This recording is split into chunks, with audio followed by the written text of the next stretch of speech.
हाँ, यूपी में 16 अगस्त से स्कूल कॉलेजेस खोले जाएंगे। छात्रों की 50% उपस्थिति के साथ स्कूल कॉलेज खोले जाएंगे, लेकिन स्कूलों में कोविड गाइडलाइन का पालन करना अनिवार्य होगा। इसी के तहत स्कूल कॉलेजेस खोले जाएंगे। तो इस वक्त की बड़ी खबर, 16 अगस्त से स्कूल कॉलेजेस को खोलने की कवायद शुरू की गई है और इसी के तहत ये जानकारी मिल रही है कि छात्रों की उपस्थिति 50% रहेगी और इसी के साथ स्कूल कॉलेजेस खुलेंगे और स्कूल में, कॉलेजेस में कोविड गाइडलाइन का पालन करना बेहद जरूरी होगा।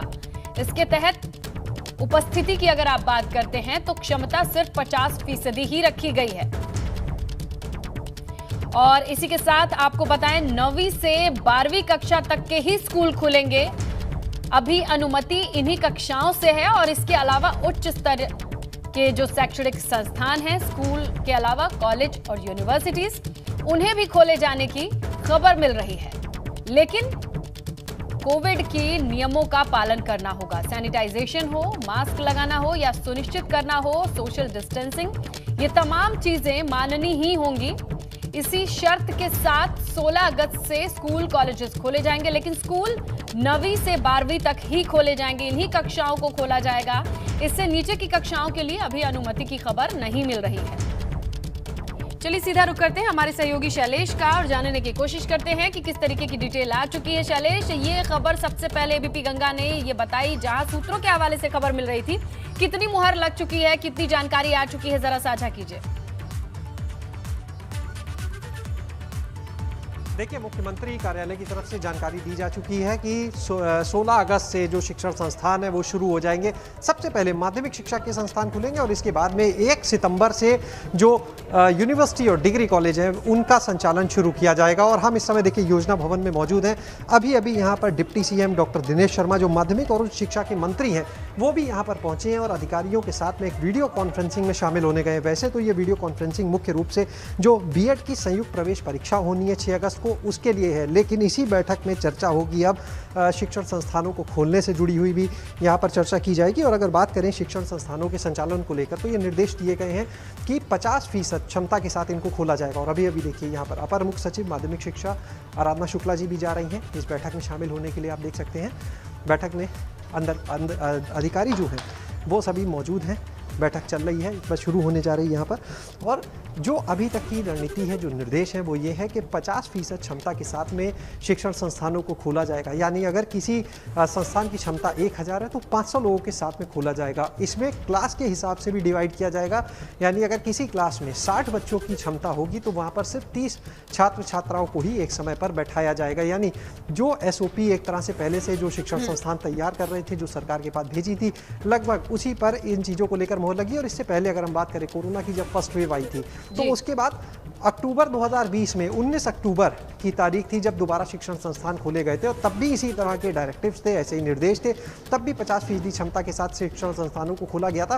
कुछ वैसे ही निर्देश हैं, बस मुख्यमंत्री कार्यालय से घोषणा भी हो गई। और इस समय अधिकारियों के साथ में अब deputy CM doctor Dinesh Sharma की बैठक शुरू हो चुकी है। यहाँ पर सभी जगह सभी को निर्देश दिए जाएंगे इससे जुड़े हुए, और कुछ ही देर में इससे जुड़ी जो और जानकारियाँ होंगी वो साझा की जाएगी। एक निर्देश देखिए मुख्यमंत्री ने ये जरूर दिए हैं साथ में कि जो भी शिक्षण संस्थान खुले वहाँ पर 18 साल से ऊपर के जो भी स्टूडेंट्स होंगे उनके वैक्सीनेशन पर जोर दिया जाए। इसके लिए विशेष शिविर लगाए जाएंगे। स्वास्थ्य विभाग के और शिक्षा विभाग के जो अधिकारी हैं वो मिलकर इस पर एक पूरी कार्य योजना बनाएंगे। संभव है कि शिक्षण संस्थानों में ही इसके लिए कैंप लगाए जाएंगे। वहीं पर जो 18 साल से ऊपर के वो स्टूडेंट जिनका वैक्सीनेशन नहीं हुआ है उनका वैक्सीनेशन होगा। अगर कोई टीचर्स ऐसे रह जाते हैं जिनका वैक्सीनेशन हुआ, वो भी वहाँ पर करा पाएंगे। यानी कुल मिलाकर पूरी तरह एक सुरक्षा कवच उनको दिया जा सके। शिक्षण संस्थान खुलने पर पूरी तरह सुरक्षित कैसे रखा जाए, इसके ऊपर भी पूरी एक रणनीति तैयार की गई है। 16 अगस्त से माध्यमिक शिक्षा और 1 सितंबर से उच्च शिक्षा के जो संस्थान हैं उनका संचालन शुरू करने के निर्देश है। बात करें अगर देखिए स्नातक के एडमिशंस यानी ग्रेजुएशन के एडमिशंस की, सभी बोर्ड के रिजल्ट जारी हो चुके हैं। ऐसे में ये निर्देश दिए गए हैं कि 5 अगस्त से प्रदेश के जितने भी राज्य विश्वविद्यालय हैं, उनसे संबद्ध डिग्री कॉलेज हैं, हर हाल में 5 अगस्त से वहां पर ग्रेजुएशन के जो दाखिले हैं, एडमिशंस हैं, उनकी प्रक्रिया शुरू करने के निर्देश दिए गए हैं।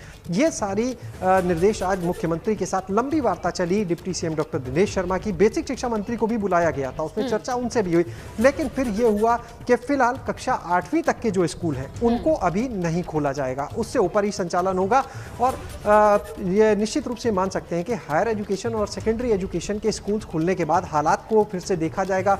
मान सकते हैं कि 10-15 दिन तक विभाग जो समीक्षा करेगा और उसके बाद फैसला होगा आगे। अगला जो चरण होगा, सूत्रों की माने तो वो हो सकता है कक्षा 6 से 8 का।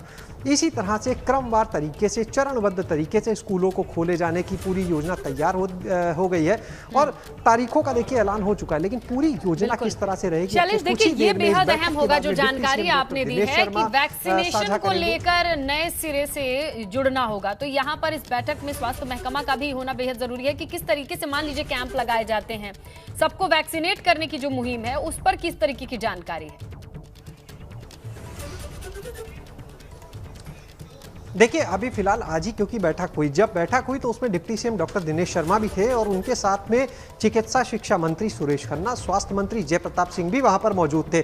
जो माध्यमिक शिक्षा, उच्च शिक्षा, बेसिक शिक्षा के अधिकारी हैं और जो स्वास्थ्य या चिकित्सा शिक्षा के अधिकारी ये भी मौजूद थे, यानी पूरी वहां पर चर्चा हुई इसके बारे में। और अब माध्यमिक शिक्षा और अगर बात करें स्वास्थ्य विभाग के जो अधिकारी हैं, उच्च शिक्षा विभाग के अधिकारी, ये लोग अपनी एक अलग बैठक करेंगे। देखिए अभी जो बैठक चल रही है उसमें अधिकारियों को जो अलग अलग जगह से जुड़ रहे हैं इस पूरी वीसी में, उनको अवगत करा दिया जाएगा चीजों से। और उसके बाद में अब शिक्षा विभाग के अधिकारी और स्वास्थ्य विभाग के अधिकारी अपनी एक अलग से बैठक करेंगे। माना जा रहा है आज से कल तक ये बैठक भी हो जाएगी।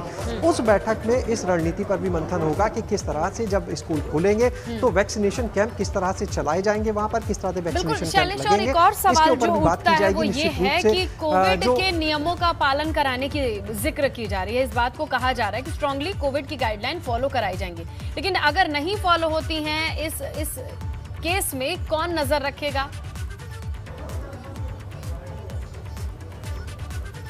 देखिए जब इससे पहले की जब वेव थी, क्योंकि देखिए अभी इसकी विस्तृत गाइडलाइंस आना बाकी हैं, लेकिन निश्चित रूप से ये मानिए कि जो फर्स्ट वेव के बाद जब स्कूलों का संचालन शुरू हुआ तो कुछ टीम्स बनाई गई थी। शिक्षा विभाग में जो अधिकारी हैं, जो राजकीय इंटर कॉलेज हैं, उनके प्रिंसिपल्स की टीम थी, यानी सरकारी जो लोग हैं, चाहे वो प्रिंसिपल हो या अधिकारी, उनकी टीम बनाकर पूरे प्रदेश भर में, और उनको ये जिम्मेदारी दी गई थी कि वो जाकर सभी शिक्षण संस्थानों का निरीक्षण करेंगे और वहां पर देखेंगे कि कोविड नियमों का कितना पालन हो रहा है। तो निश्चित रूप से इस बार भी वैसी ही रणनीति अपनाई जा सकती है, मानकर चलिए, और उसी के तहत ये जिम्मेदारी दी जाएगी जो सरकारी राजकीय इंटर कॉलेज हैं या संभव है कि अनुदानित जो इंटर कॉलेज हैं, अगर मैन पावर ज़्यादा ज़रूरत पड़ती है तो उस केस में अनुदानित इंटर कॉलेज जो हैं उनके प्रिंसिपल की जिम्मेदारी हो सकती है कि वो जाएंगे। सबको एक कह सकते हैं क्षेत्रवार चीज़ों को बांटा जाएगा। जैसे अगर बात करें राजधानी लखनऊ की और राजकीय इंटर कॉलेज निशातगंज है, तो उनको एक एरिया दे दिया जाएगा कि आपको इतने स्कूलों की जिम्मेदारी आप पर है, आपको निरीक्षण करना है और यहाँ पर देखना है कि कोविड गाइडलाइंस का पालन हो रहा है या नहीं हो रहा है। ये मानकर चलिए कुछ इसी तरह की रणनीति पर मंथन चल रहा है, क्योंकि पहले भी यही रणनीति अपनाई गई थी, इसी के तहत शिक्षण संस्थानों का संचालन हुआ था। दूसरी चीज, जो निजी शिक्षण संस्थान है वो खुद इसलिए भी कोविड नियमों का पालन कराते हैं क्योंकि एक कहीं ना कहीं उनके ऊपर भी दबाव होता है कि अगर किसी भी स्कूल में एक भी बच्चा निकलता है उसके बाद पॉजिटिव, तो शिक्षण संस्थान, जैसे हमने पहले देखा, 1 से 2 दिन के लिए उस बीच में बंद कर दिए जाते थे, यानी 2 दिन बंद रहा शिक्षण संस्थान। दूसरा, एक कहीं ना कहीं ये मैसेज भी फिर जाने लगता है, अगर लगातार कई जगह से इस तरह के केस आए तो एक मैसेज ये भी जाने लगता है कि इससे केस बढ़ रहे हैं, ऐसे में सरकार को फिर कड़े कदम उठाने पड़ते हैं। और बिल्कुल, बच्चों को अनुशासन सिखाया जाता है स्कूल में, कॉलेजेस में, वहां अगर अनुशासन के साथ इन नियमों का पालन ना हो तो एक इमेज का भी इशू जरूर हो सकता है। शैलेश, अब देखते हैं कि इस गाइडलाइन को विस्तृत तौर पर किस तरीके से साझा किया जाता है। हमारी नजर बनी रहेगी। बहरहाल तमाम जानकारियों